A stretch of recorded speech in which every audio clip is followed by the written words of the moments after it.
En faisant cette œuvre véritable, sincère, profonde, honnête de ta part, eh bien, tu dois maintenant croire que ton Créateur t'entend, il t'écoute et il veille sur toi, qu'il va prendre soin de toi. Et maintenant, il va te guider pour que tu puisses faire tout ce qu'il y a à faire, si jamais il y a des choses à faire.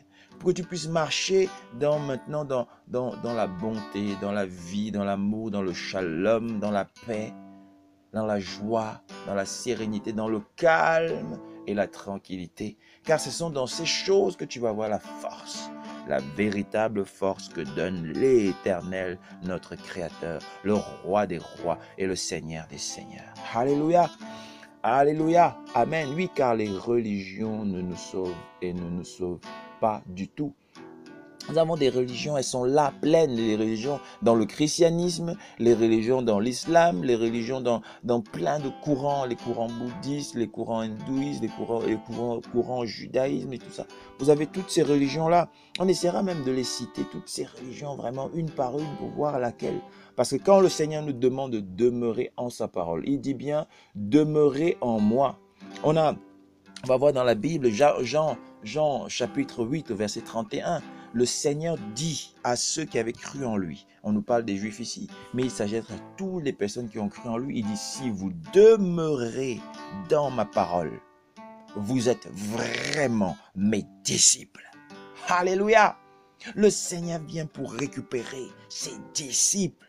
Ceux qui sont vraiment ses disciples, pas les faux disciples, ou les disciples un peu, ou les disciples machin. Vous voyez, les vrais disciples, ceux qui sont vraiment mes disciples.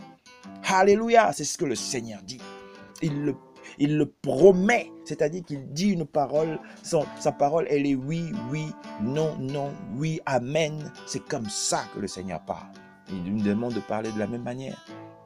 Dans Jean 15, au chapitre 4, il dit « Demeurez en moi et je demeurerai en vous. Comme le sarment ne peut de lui-même porter du fruit s'il ne demeure attaché au cep, ainsi vous ne le pouvez non plus si vous ne demeurez en moi. » Vous voyez, le Seigneur dit « Demeurez en moi ». Il continue au verset 7, il dit « Si vous demeurez en moi, et que mes paroles demeurent en vous. Maintenant, demandez ce que vous voudrez et cela vous sera accordé. Vous vous rendez compte? La bonté, la magnificence du Seigneur. Alléluia. Gloire au Seigneur. Gloire au Seigneur.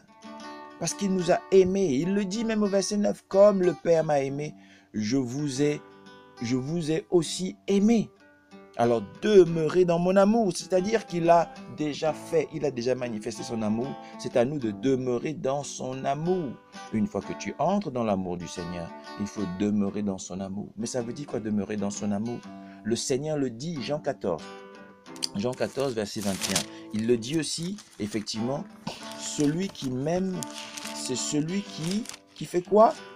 Nous devons demeurer dans son amour. Ça veut dire quoi demeurer dans l'amour de Dieu? Nous devons l'aimer. Jean 14, 21, il dit ceci, « Celui qui a mes commandements, celui qui a ma loi, celui qui a mes commandements, mes ordres, et qui les garde, tel est celui qui m'aime. Et qui m'aime sera aimé de mon Père. » Alléluia. Sera aimé de mon Père. Je l'aimerai et je me manifesterai à lui. Alléluia. Amen. Dieu va se manifester à toi. Ton Créateur va se manifester à toi si tu lui manifestes de l'amour véritablement. Mais sache que c'est lui qui a commencé à produire en toi le vouloir. Et il va produire aussi le faire. Alors sois fortifié dans le Seigneur, mon bien-aimé. Sois encouragé dans le Seigneur à faire le pas qu'il faut pour te lever, de sortir de ta religion des hommes. Car ces religions-là ne demeurent pas dans la parole. Jean 8, 31 nous dit effectivement, nous dit quoi cette parole? Jean chapitre 8, verset 31, nous dit quoi? Nous dit, on va répéter ces choses-là. Il dit, si vous demeurez dans ma parole, dans la mienne, vous êtes en vérité mes adeptes. Vous êtes réellement mes disciples, véritablement ceux qui adhèrent à moi.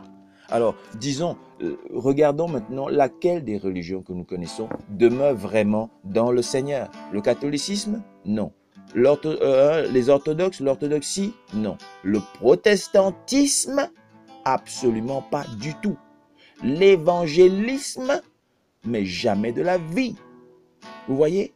Est-ce que l'islam demeure dans la parole du Seigneur? Jamais de la vie. Les sunnistes, le sunnisme, le chiisme et les autres religions de l'islam, non. Tous les courants du bouddhisme, là, on a quoi?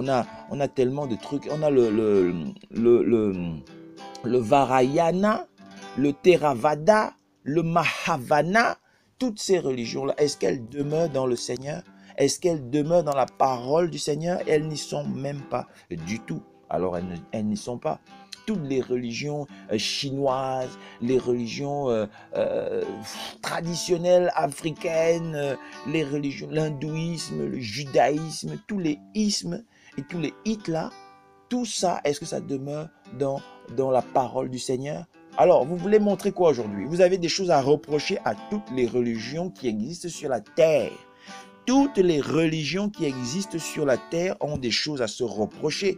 Donc, ça veut dire quoi? Que les adeptes de ces religions-là ne sont pas demeurés dans la parole de Dieu et ne sont donc pas vraiment les disciples du Mashiach.